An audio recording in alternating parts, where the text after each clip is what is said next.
Paz de Cristo a todos. A paz de Cristo a todos, amém? Amém. Ah, eles falam amém, viu, pastor? Depende de como fala. Pode tomar seu assento, querido. Você me ajuda, cara? Gente, é bom para quem não me conhece, não estava aqui ontem. Como já fui apresentado, eu sou do Rio de Janeiro, meu nome é Matheus, estou aqui com a minha esposa Bianca. Eu estou muito feliz de estar aqui, um pouco triste também porque hoje é o último dia, né? Amanhã a gente volta para o Rio. Gostei muito de Brasília, gostei muito. Estou acostumado já, é muito fácil andar aqui. A gente estava falando, é uma pista só, né? Você vai para tudo que é lugar, não tem como errar. Mas tem umas coisas que eu não me acostumei. Por exemplo, o pastor falou, estava dirigindo, o pastor Edson é uma pessoa fantástica, gente, sério. Quem quiser tomar sorvete, fala com ele. Obrigado, pastor Edson, sua esposa, vocês são maravilhosos, sério. Eu vou chegar no Rio e vou querer que o senhor esteja me esperando no aeroporto lá, com o seu carro, porque eu não sei mais. Escuta, aí tem umas coisas que eu não me acostumei. Por exemplo, o pastor estava com a gente na pista e falou, isso aqui é uma tesourinha. Vocês sabem o que é isso? Sabe qual é a minha definição para tesourinha? É o retorno que você pega para voltar para o mesmo lugar que você estava, gente. Não faz sentido aquilo. Pastor, eu vou entrar aqui. Eu falei, pastor, o senhor errou, pastor, está no mesmo lugar. Ele, não, a gente está na outra. Muito confuso, isso não dá. Mas me acostumei. Outra coisa que eu não me acostumei é com o Pai do Senhor, pastor Casimiro. Desculpa. Falam, Pai do Senhor, eu amém do Senhor. Eu não consigo. Mas faz sentido, o pior é que faz sentido. A gente realmente cumprimenta com o Pai do Senhor. E eu estou muito feliz, gente, de estar aqui. Nesse último dia. Há uma palavra no meu coração para essa noite, amém? Abra sua Bíblia comigo, ainda no Evangelho de Mateus, capítulo de número 25.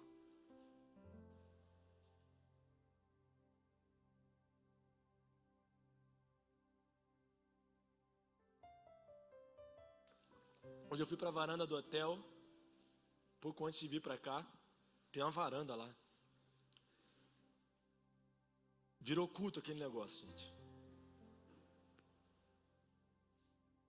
Mateus capítulo 25. Eu quero ser muito breve, muito objetivo hoje. Vamos ler a partir do versículo 1, amém? Quem achou diz amém. Amém. Diz assim a palavra do Senhor. Então,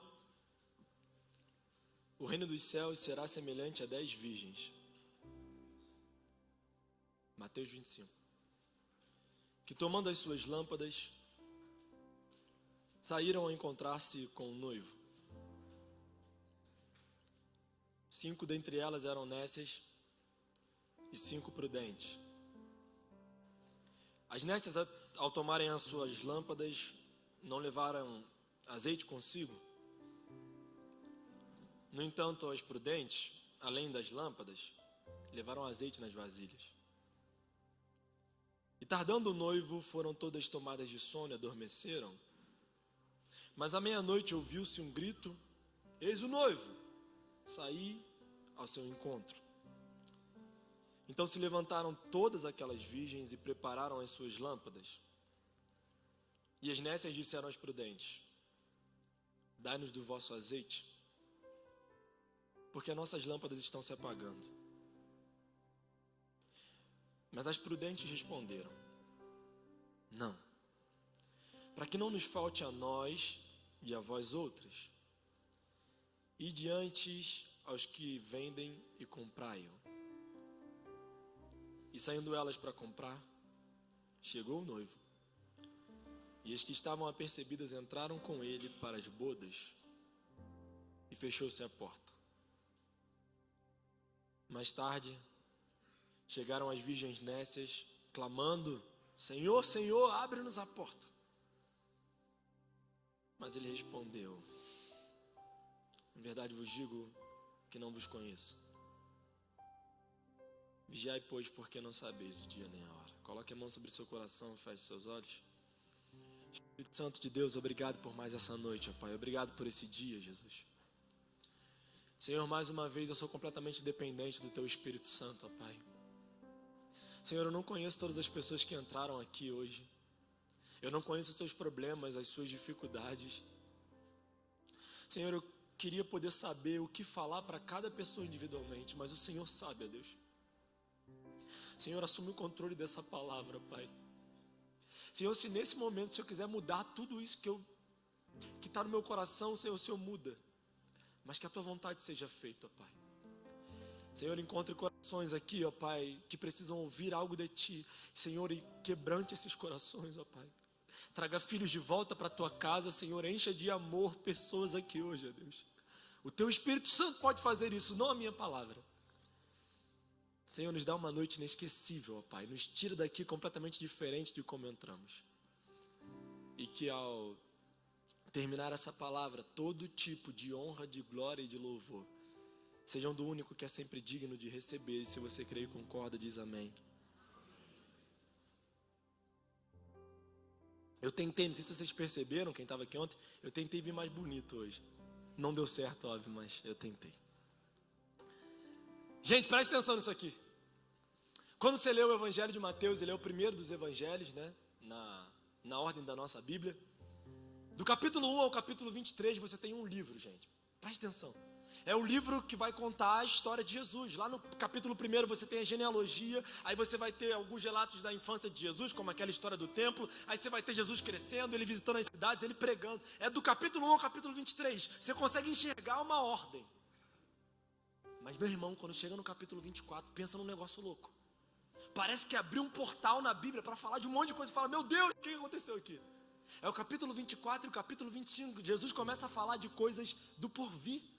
Ele começa a falar de parábolas, histórias de coisas que vão acontecer lá na frente. Ele começa a falar de juízo, começa a falar do grande dia, da volta dele. Do nada, você fica também perdido. É nesses capítulos que está aquela parábola dos 10 talentos, você lembra? Que recebeu um talento lá e teve que prestar contas. Aí tinha o grupo da direita, o grupo da esquerda. Um ouviu, vinde benditos, outro ouviu, afasta-te de mim. É 24 e 25 que está falando isso. É nesse capítulo que tem, são nesses capítulos que existem a parábola do servo bom e do servo mau. É nesse capítulo que tem a parábola das 10 virgens, que é uma parábola nessa mesma linha. Aí quando chega no capítulo 26, volta tudo normal. O texto diz, o plano para tirar a vida de Jesus. Você volta, meu Deus, o que foram esses 2 capítulos? Você se assusta porque tem uma linha, de repente quebra e chega no capítulo 26, volta ao normal. E a parábola das 10 virgens é uma história, uma parábola que Jesus contou envolvendo uma coisa muito importante. Eu sou animado para falar disso, gente, que é casamento. Jesus ele escolheu muitas coisas. Ele já falou de semente, de semeadura, mas ele tinha que falar de casamento. Sabe por quê, gente? Porque casamento é a instituição, é a festa mais importante desde que a humanidade é a humanidade. Já parou para pensar nisso? Por exemplo, filho, aniversário de 1 ano. Se você tiver mais de um filho, você pode comemorar isso mais de uma vez. Agora, casamento, pelo menos pra gente que é cristão, é pra vida inteira. A gente faz uma vez só. Se a pessoa também ficar com a gente lá, né, viva. Eu falei pra Bianca já, se tu for embora, eu não vou ficar a vida inteira aí sozinho não, entendeu? Eu falo pra ela. Mas eu falo pra ela não arrumar ninguém se eu morrer, né? Mentira. Pode ser feliz, meu amor. Escuta, aí é o casamento. E, gente, casamento é uma coisa fantástica, sabe por quê? Eu casei, eu já falei isso, né? Ontem casei um ano e meio. 1 ano e 1 mês atrás. E quando você vai casar, tudo se resume a casamento. Já percebeu isso? Eu encontrava alguém na rua, a pessoa falava, como é que você tá? Eu falava, eu tô bem, eu vou casar. E você, como é que você tá? Você tá bem? Nem perguntou a pessoa. A pessoa, e sua mãe como tá? Minha mãe também, eu vou casar, minha mãe tá bem também. Sua mãe, como é que tá? Só fala de casamento. Tudo se resume, é o casamento, ele vai casar. Casamento é legal porque envolve muita gente, né? Não é só o noivo e a noiva, tem os padrinhos que ficam tão nervosos quanto a noiva, quanto o noivo. Tem a família da noiva, a família do noivo. Gente, é todo mundo que vive aquilo. Então, casamento é uma coisa muito legal. Agora, preste atenção nisso. Para a gente olhar para essa parábola e para a gente entender o que Jesus está falando, a gente tem que rapidamente tentar entender. Porque o casamento judeu é um pouquinho diferente do nosso. Não é igual. Por exemplo, se eu falar para você, gente, fui num casamento ontem, você já lembra? Casamento, teve pajem, aliança, padrinho, madrinha, o pastor fez a festa, você conhece, mas o casamento judeu é diferente. E eu queria rapidamente passear com você como introdução, para a gente entender como é que funcionava. O casamento judeu começa com o rapaz indo na casa do pai da noiva, para pedir a mão da menina, era assim que funcionava. E é nessa conversa, gente, que o pai, presta atenção nisso, estabelece o dote. O dote, sabe o que é? É tipo a indenização que o noivo tem que pagar por estar tirando um bem muito precioso da vida do pai.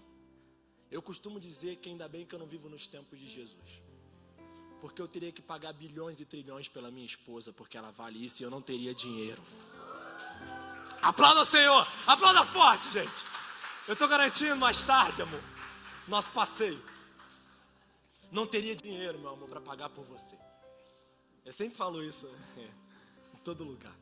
Mas aí o pai virava e falava assim, olha só, a minha filha vale tanto. E quando o cara queria, ele falava, eu estou disposto a pagar. É nessa conversa que fica estabelecido. E esse era como se fosse o noivado judeu. Aí durava aproximadamente 1 ano, 12 meses para que a festa acontecesse.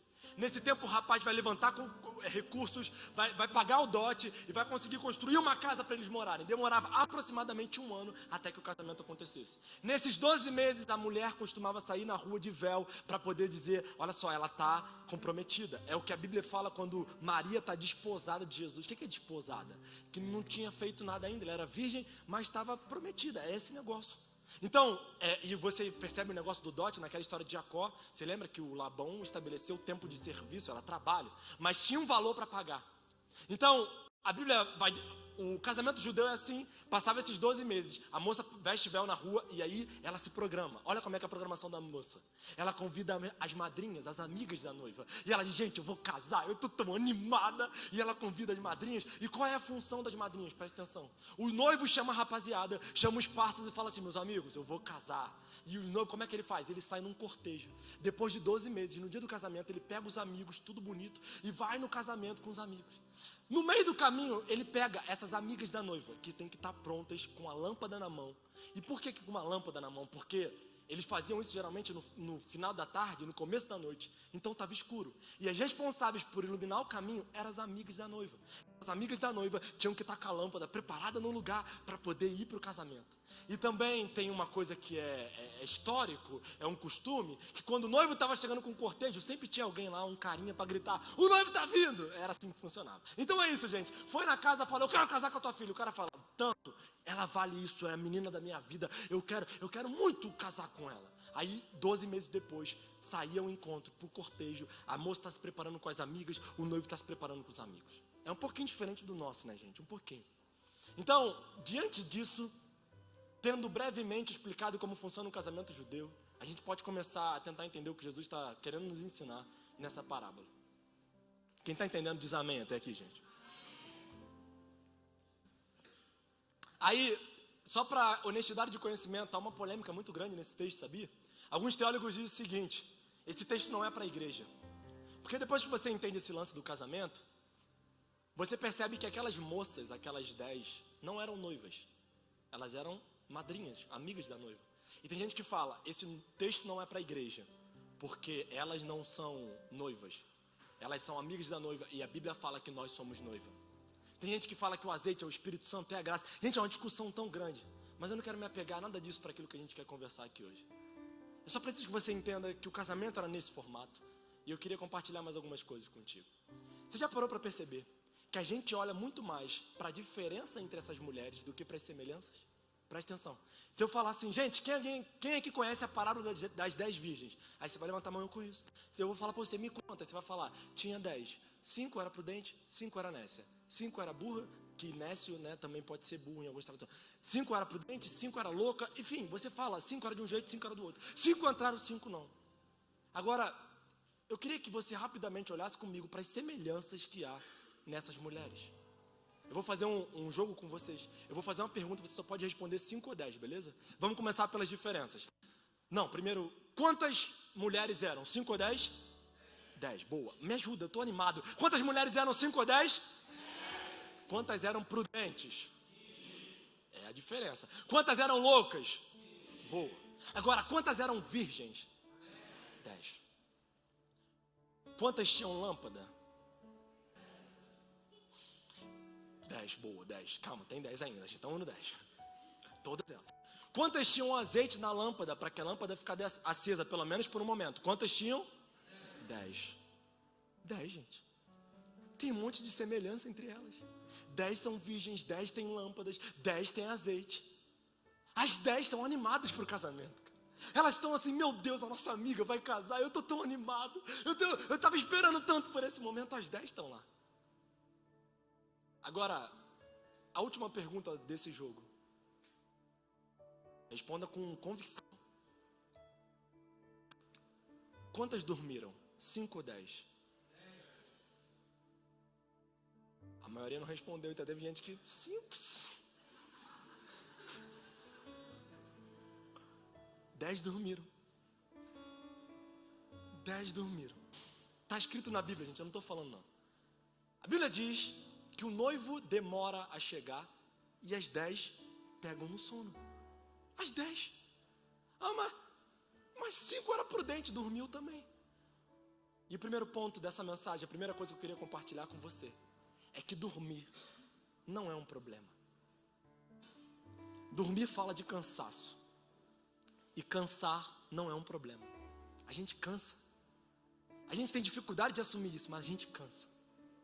Tem dia que a gente está assim, meu Deus. E tem dia que a gente está, meu Deus, só a graça. Gente, cansar é normal. Às 10 dormem. Sabe por que se dorme às vezes? Porque se cansa. Talvez porque tem muito tempo que não se fala mais que o noivo está vindo. Talvez porque tem tanto tempo que você está lá esperando com a lâmpada na mão e ele não apareceu. E aí você pega no sono. Eu não sei aqui, mas eu acho que na minha igreja a gente podia falar muito mais sobre a volta de Jesus. A gente tem falado pouco sobre isso.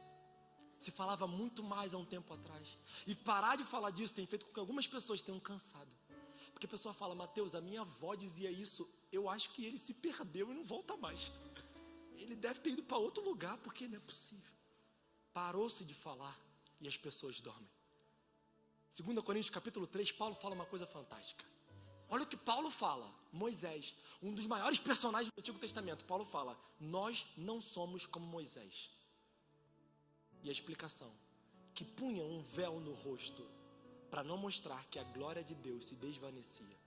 Depois você lê Êxodo 34, olha como é que é a história. Moisés fala com Deus face a face e o rosto dele vem brilhando. Aí ele vem para o povo com o rosto aberto e fala, com o rosto brilhando. Imagina a gente estar com o rosto brilhando. Meu Deus, eu não sei como é que era esse brilho. Mas a Bíblia diz que depois de um tempo de ter falado com Deus, a glória ia se desvanecendo. Então Moisés colocava um véu no rosto para que ninguém visse que a glória se desvanecia. Moisés está preocupado em dizer, eu não quero que as pessoas saibam que tem hora que eu brilho menos do que eu brilhava antes. E Paulo está falando, a gente não é como Moisés. A gente às vezes está brilhando menos. A gente às vezes está menos animado. Gente, cansar não é um problema. Às 10 cansam, às 10 dormem. Talvez eu esteja falando para pessoas que entraram aqui hoje cansadas. Mateus, eu estou cansado. Calma, porque você não é o único. Tem coisas na vida que acontecem, que fazem com que a gente canse, que fazem com que a gente dorme. Quem está comigo, amém?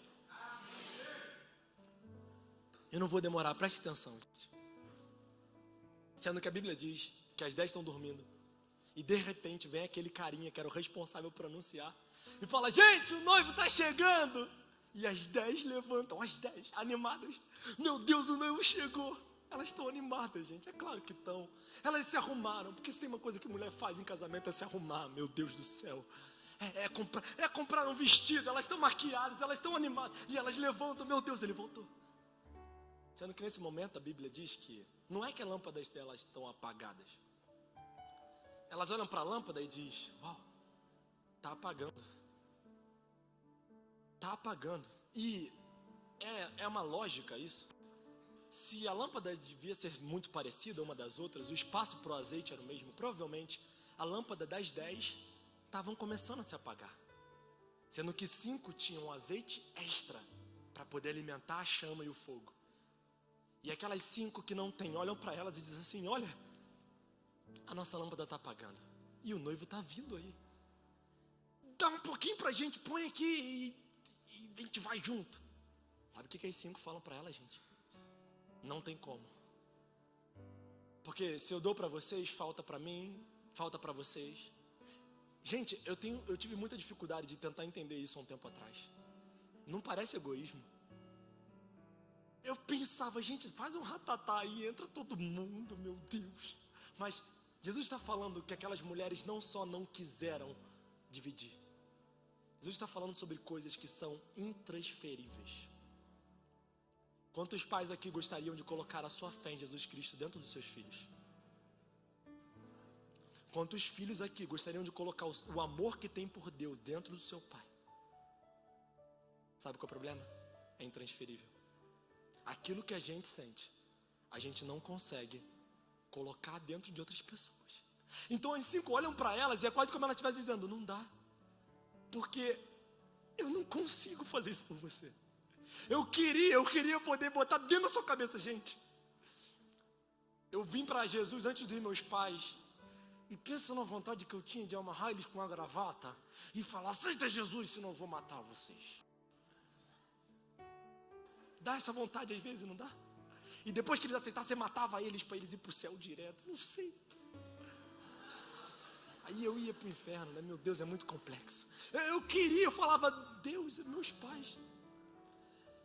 Não tinha uma noite que eu não chorava, porque eu sabia que eu era salvo.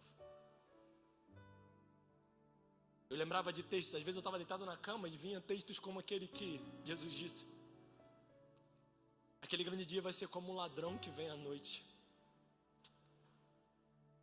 Eu dizia: Senhor, não venha essa noite. Por favor. Não venha essa noite porque meus pais não vão comigo. Não venha essa noite. Eu quero muito te ver, mas espera só mais um pouquinho. Eu acho que eu estou tentando ser um bom cristão, eu acho que eles estão chegando.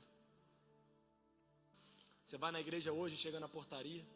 Meu pai era um gordão assim, sabe? Bem gordão. Que ele tem que sair da portaria para você passar. Meu pai era bem assim. Aí ele fez bariátrica, tá magrinho agora. Tem um mês. Diácono da casa do Senhor.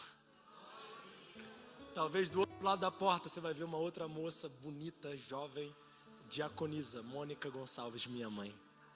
Se você ouviu o louvor, tem uma menina chamada Caroline Gonçalves no púlpito adorando ao Senhor. Todos eles vieram para Jesus. Glórias a Deus por isso. É o maior milagre da minha vida. As 5 não conseguem transferir. Tem coisas que a gente não consegue depositar sobre outras pessoas. Agora, preste atenção nisso aqui. A pergunta que eu me fiz foi: outro detalhe importante que a gente tem que entender, gente, é que o texto fala que as 10 eram virgens. E virgindade na Bíblia fala sobre uma coisa: pureza. 2 Coríntios capítulo 11, Paulo fala: eu estou me esforçando para apresentar a vocês como uma noiva virgem e pura a um só esposo, que é Cristo. As 10 são puras. As 10 são virgens. Não é que são 10 de um jeito, 10. Não, as 10 estão no padrão. E a pergunta que eu me fiz: por que 5 levaram azeite extra e as outras 5 não? Não é uma pergunta que se faz. As 10 estão lá. As 10 dormiram. Sendo que as 5 levou um restinho extra para botar caso faltasse. E 5 não. E a resposta para isso é muito fácil. 5 não levam azeite extra porque elas têm uma expectativa própria de quando o noivo vem. Aquelas 5 saíram de casa, olharam para a lâmpada e falaram: isso aqui dá. Aí não vai demorar tanto assim. Essas 5 olharam para aquilo e falaram: o que tem aqui é mais do que suficiente. Dá para ir e voltar, gente. Dá para ir para 2 casamentos.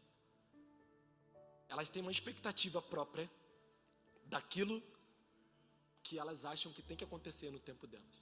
É a crise dos discípulos de Emaús. Jesus está morto, gente. Acabou de morrer, ser crucificado em Jerusalém. Tem 2 caras voltando para Emaús, chutando pedra, assim, igual o Chaves, nervoso. Aí Jesus aparece para eles, mas Jesus está diferente. Jesus está com outra aparência. Jesus fala: o que houve? Você não sabe o que aconteceu. Eu acho que eles estavam assim, não está escrito, mas eu acho. Você não sabe o que está acontecendo. Jesus fala que foi: morreu o mestre, morreu o rei, morreu o Salvador, morreu o Messias. Jesus fala: é mesmo, morreu? Jesus está: meu Deus do céu, esse cara não sabe de nada, sou eu aqui. Começa a conversar com eles no caminho. Entra em casa deles em Emaús. Eles estão conversando, a conversa é boa. Quando Jesus parte o pão, eles: uau! Gente, esse texto me dá uma curiosidade tão grande. Porque eu fico pensando como Jesus partiu o pão, que é muito específico. Eu vou chegar no céu e falar: Jesus, parte o pão aí, só para eu ver como é que o senhor fazia. Porque os caras matam no pão, gente. Não era uma coisa normal. Jesus dava uma invertida. Ele tinha um jeito dele de partir. Quando ele faz, os caras: uou! Aí ele some. Um olha para o outro e diz: porventura não ardia o nosso coração enquanto ele falava? Sabe o que esse texto ensina pra gente? Os discípulos de Emaús são as pessoas que têm uma expectativa do que Jesus vai ser e do que ele vai fazer. Eles estão assim: ele tinha que ser um rei, ele não podia morrer, ele não podia ser crucificado. Jesus está dizendo: eu vim para ser servo, para morrer e para salvar a humanidade. E você está indo embora porque você não entendeu aquilo que eu tenho para fazer. Você tem uma expectativa própria do que você acha que eu tenho que ser. Eu vim para morrer. Mas o senhor não pode morrer, mas eu vim para isso. E eu acho que Jesus teve aquele encontro com eles para mostrar: A lâmpada de vocês estava apagando, a chama que tinha aí dentro estava apagando. E eu vim hoje para colocar fogo dentro de você. Eu vim hoje para acender aquilo que estava lá no finalzinho. Eu vim hoje para você olhar e falar: ele continua vivo, era Jesus. E eles voltam para Jerusalém correndo e dizem: ele não morreu, ele venceu a morte, ele não morreu. Porque Jesus colocou uma chama e disse: estava apagando, porque você achou que eu tinha que ser aquilo que você queria. Tem muita gente deixando a igreja, deixando o evangelho, porque se decepcionou com a expectativa que tinha de alguma coisa. O pastor falou aquilo para mim, Mateus. O diácono, tem um irmão na igreja que olhou para mim desse jeito. E eu acho que isso não pode acontecer. Jesus está dizendo: e eu, que nunca falhei, que nunca erro, que nunca mudo, se deixou todo mundo por causa das pessoas. Você me deixou por causa das pessoas, mesmo quando eu nunca fiz nada para que você deixasse. E a segunda pergunta que eu queria te fazer de forma muito objetiva, eu queria orar com algumas pessoas aqui essa noite. Gente, preste atenção nisso. É uma pergunta que muda tudo. Eram 10 virgens. 5 entraram porque tinham uma lâmpada acesa. As 5 não entraram porque estava apagando, foi comprar e perdeu o bonde. Pergunta, pensa e responde. Se o noivo chega antes e o requisito para entrar é a lâmpada acesa, quantas entram? Uau! Se o noivo vem antes, quantas entram?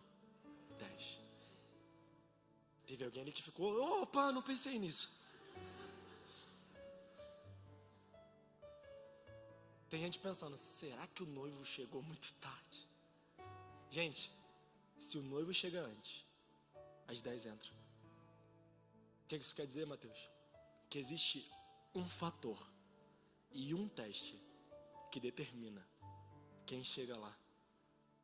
E esse fator é o fator tempo. O tempo diz quem entra e quem não entra. As 10 são virgens, as 10 têm lâmpadas, as 10 têm azeite, as 10 dormiram, as 10 acordaram. Mas o tempo mostrou que quem levou azeite extra conseguiu chegar. E quem estava na última agulha do fogo não Gente, o tempo é um fator. Paulo escrevendo a Timóteo, ele diz assim: Timóteo, vem ter comigo, porque Demas, tendo amado o presente século, me abandonou. A gente não sabe o começo da história de Demas, o que ele fez, o que ele deixou de fazer, mas o que a gente sabe é que Demas abandonou Paulo no final da vida. A gente não sabe se Demas pregou, se curou, mas sabe que no final deu tudo errado. É por isso que o sábio Salomão diz: é melhor o final das coisas do que o começo. Porque tem muita gente que começa bem e acaba muito mal. Tem muita gente que começa, que caminha, que tem fome, que bota uma camisa de um congresso, que canta, que ama Jesus e chega no final, esqueceu de tudo. Porque o tempo foi suficiente para fazer com que essa pessoa desistisse no meio do caminho. É por isso que Paulo, eu acho tão lindo. Paulo, no final da vida dele, ele não fala assim: combati o bom combate, completei a carreira e guardei os esboços das pregações. Ele não fala: eu guardei as fotos dos banners que eu preguei. Paulo fala: eu combati o bom combate, completei a carreira e guardei o mais importante. Eu guardei a fé e a esperança de que ele vinha, de que ele voltaria. Eu guardei a chama acesa de que ele um dia ia voltar. Deixa eu te falar uma coisa. Eu sou do Rio de Janeiro, 24 anos, você vê, nossa, ele é jovem, está pregando em outro estado. Eu troco tudo isso por manter a minha chama acesa.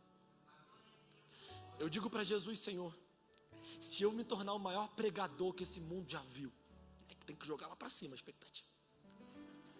Se eu pregar, eu julgar tudo aí, mas no final da minha vida eu perder a fé, me leva com 24 anos de vida. Eu prefiro morrer cedo, Senhor, e te conhecer, do que pregar para todo mundo e ver a minha chama se esvaziando. Tem muita gente trabalhando para Jesus e não chegando lá. Judas andou com Jesus, comeu com Jesus, dormiu com Jesus, acordou com Jesus e não foi salvo. Sabe por que Judas não foi salvo? Porque ele não entendeu. Tem um texto para mim que é um divisor de águas. Mostra por que Judas não chegou lá. Jesus está numa mesa com os discípulos, só os 12, e ele diz assim: um de vocês vai me trair. A Bíblia diz, os 4 evangelhos registram isso. Eles começam a perguntar: porventura sou eu, Senhor? Grava isso: porventura sou eu, Senhor? Os discípulos estão chamando Jesus de Senhor. Senhor é dono da minha vida. Senhor eu sou o seu servo, o Senhor me governa. Mas o Judas chega depois, sozinho, e pergunta: porventura sou eu, Rabi? Rabi é mestre. Judas está dizendo: eu andei todo esse tempo contigo, mas a minha vida nunca pertenceu a ti. O Senhor para mim é só um mestre, que ensina bem. Tem muita gente na igreja que está vindo aqui porque tem pessoas que ensinam bonito, que falam legal. Tem muita gente que está vindo para a igreja porque olham e falam assim: Jesus é tão bonito, Ele é tão maravilhoso. E Ele é bonito e maravilhoso, mas Ele quer ser o dono da sua vida, cara. Ele quer mandar em tudo. Ele quer que você se desprenda de completamente tudo. Gente, eu tenho muito medo de deixar essa fé ir embora. Eu tenho medo de viver tantas coisas da igreja, que um dia alguém vira para mim e fala assim: gente, tem um irmão lá na igreja, tem que falar dele, o irmão Paulo. O irmão Paulo, gente, é um nordestino de 1,12 m, assim, ele é bem baixinho. Ele fica na portaria com uma gravata da grossura do corpo dele, assim, sabe? Aqueles irmãos bem antigos. Gente, ele me vê na igreja, ele fala assim: meu amigo, ele é um animado, assim, que ele me pega no colo. Tem, sei lá, 115 anos, bem velhinho, mas ele tá lá animado. E ele fala assim, ó, escuta isso. Acaba o culto, ele fala: meu filho, eu não quero nem jantar hoje, eu quero que ele volte antes. Eu falo: amém, irmão. O cara vive a volta de Jesus todo dia, gente. Acaba a ceia, ele fala assim: hoje eu não vou nem almoçar, que eu vou morar direto com ele. Eu falo: eu tô contigo, irmão Paulo. O cara vive Jesus todos os dias. O cara ele fala: eu não vou nem trabalhar amanhã, que eu tô sentindo que ele vai. Eu falo: meu Deus do céu. O cara tá tão ansioso para Jesus voltar, que ele acha que todo dia vai acontecer. E às vezes eu falo: irmão Paulo, ele não veio ontem não. Ele: mas hoje ele vem. Se não amanhã. Ele tá achando que um dia vem. E tem gente que perdeu isso. Tem gente que tá tão preocupado em pegar no microfone, cantar e falar, mas está esquecendo de que existe um dia em que a gente vai estar diante dele, gente. Diante do Filho de Deus. Sabe o que faz com que muitas pessoas deixem suas lâmpadas esfriarem? Apagarem. Os problemas. Os problemas fazem com que a gente olhe e fale assim: Mateus, não tem mais jeito. Essa história de Jesus voltar está muito antiga, não estou aguentando mais. Tiago, 2 Coríntios capítulo 4, versículo 17. Paulo diz: porque a nossa leve e momentânea de tribulação produz para nós peso eterno de glória.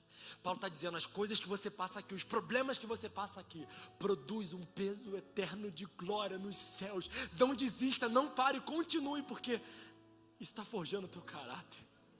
Paulo fala isso. Gente, tem um texto que para mim é maravilhoso. Eu contei para vocês, eu casei, e uma das coisas mais difíceis de casar é conseguir casa, né? Vocês sabem disso, casa é muito difícil, lá no Rio de Janeiro. Na época que a gente foi casar, eu falei: irmão, vamos comprar uma casa? Ela: vamos. Eu falei: quanto? Eu falei: eu tenho 2,37 no banco. Será que dá para parcelar, para financiar? Eu falei: e você? Ela: tenho nada. Eu falei: então não dá. Se eu tivesse mais 2,37, assim, muito caro. E João capítulo 14 diz: não se turbe o vosso coração, credes em Deus, credes também em mim. Na casa de meu pai há muitas moradas, e se assim não fora, eu vou-lo teria dito. Jesus está dizendo: eu estou preparando um condomínio no céu para você, eu estou preparando uma casa, não precisa se preocupar, seu apartamento está garantido lá. E Jesus fala assim, Jesus fala: e quando eu preparar lugar, eu vou voltar e vou receber vocês para mim, para que onde esteja eu, estejais vós também. E ele diz: e vocês sabem onde eu estou. João 14, 5. Aí no 5, o Tomé, tinha que ser o Tomé, vira e fala assim: Senhor, só uma pergunta, Senhor, rapidinho, Senhor.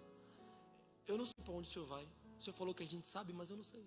Aí João 14, 6 é aquele texto que a gente ama. Jesus fala: eu sou o caminho, a verdade e a vida, e ninguém vem ao Pai senão por mim. Gente, isso é maravilhoso, isso é frase de caminhão, mas para o judeu tinha outro significado. O santuário, o templo como a gente conhece, você lembra? Tinha as divisões, o santo lugar, o átrio, o santíssimo lugar. E esses ambientes eram divididos por cortinas, por portas. O nome da primeira porta em hebraico é Derek, que significa caminho. A segunda porta que separava o átrio do santo era Emet, que significa verdade.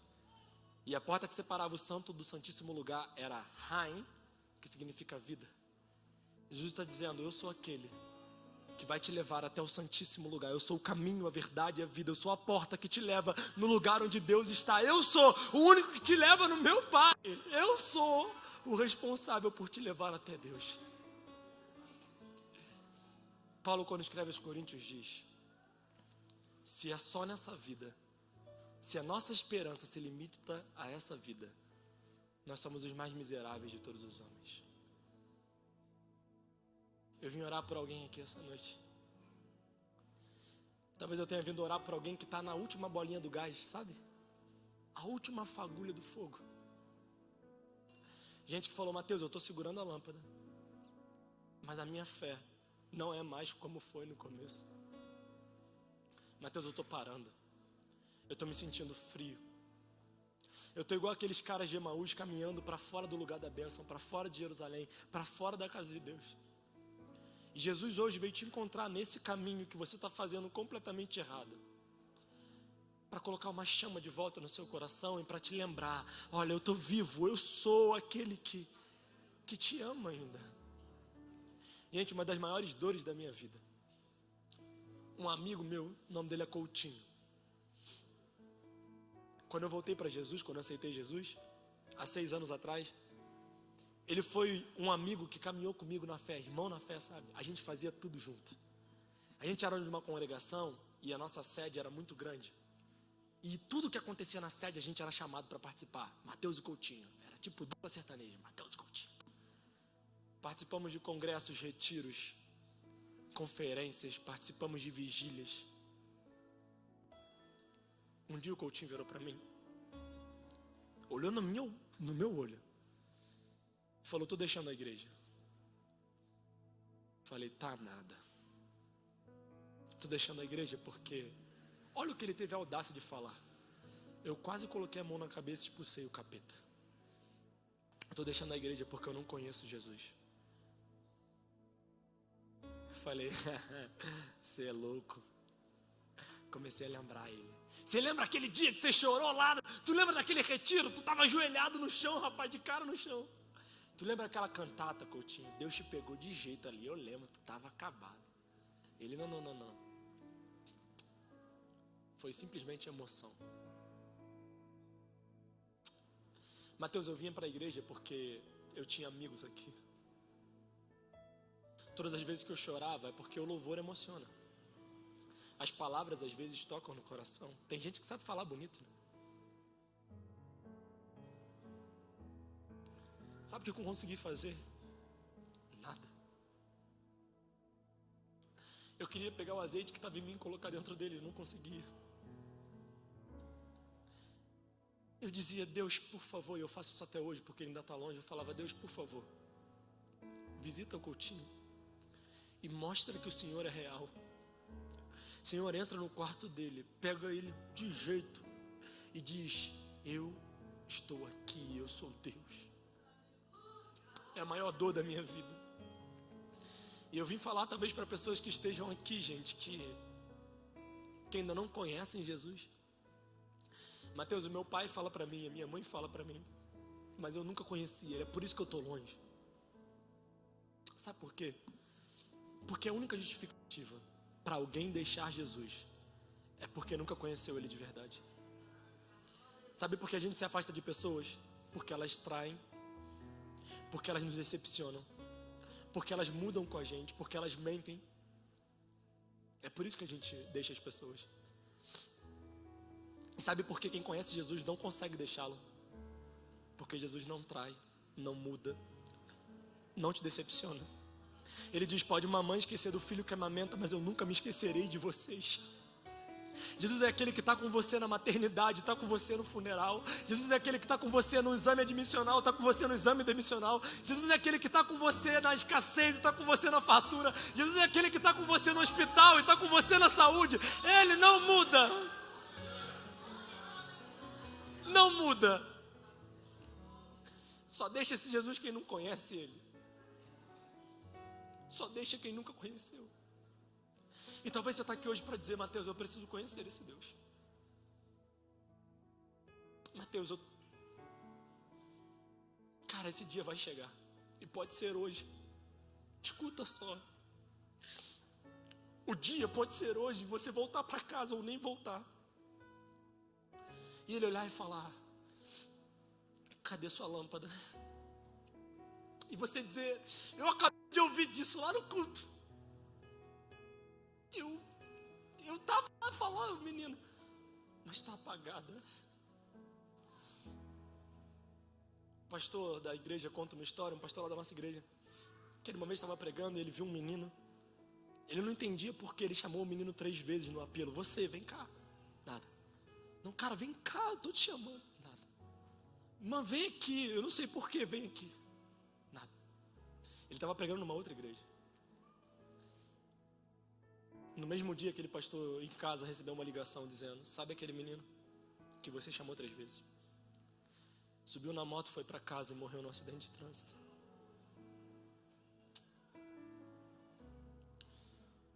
Não vai dar para pedir a lâmpada da mãe naquele dia, nem do pai. Fique de pé, feche seus olhos.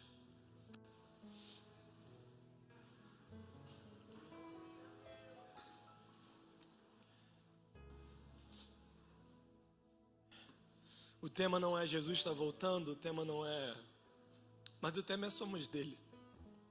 E as pessoas que são de Cristo, elas vivem todos os dias a expectativa de morar com Ele. É por isso que nós estamos aqui, é por isso que nós vivemos. Eu queria que toda a igreja fechasse seus olhos. Sabe qual é o meu maior medo depois que eu termino uma mensagem? Emocionar as pessoas. Teclado, um fundo bonito, pedir para alguém cantar uma música. Eu tenho medo disso. Mas talvez você está aqui hoje. Você precisa ser sincero. Nesse momento, olha para dentro de você. Olha para sua lâmpada e diz: Mateus, eu acho que ela já brilhou mais do que está brilhando hoje. Talvez você está aqui e está falando: Mateus, eu estou nessa igreja, eu venho aos cultos, mas eu nunca tive uma experiência com Deus, eu não sei quem Ele é. Eu queria tanto orar com você essa noite. Enquanto você pensa nisso, enquanto você faz essa reflexão, assim como ontem, talvez eu tenha vindo falar para uma pessoa, para um cara. Essa juventude já pertence a Jesus, glória a Deus por isso, mas talvez existam pessoas que ainda não pertencem aqui. A igreja toda está de olhos fechados e eu queria muito que, se você está aqui, você saísse do seu lugar. Espírito Santo, eu oro a Ti nesse momento, para onde houver alguém, ó Pai. Alguém com a lâmpada apagada aqui, ó Deus. Alguém que deixou de lado. Eu peço em nome de Jesus, ó Pai. Quebra a teimosia, Deus.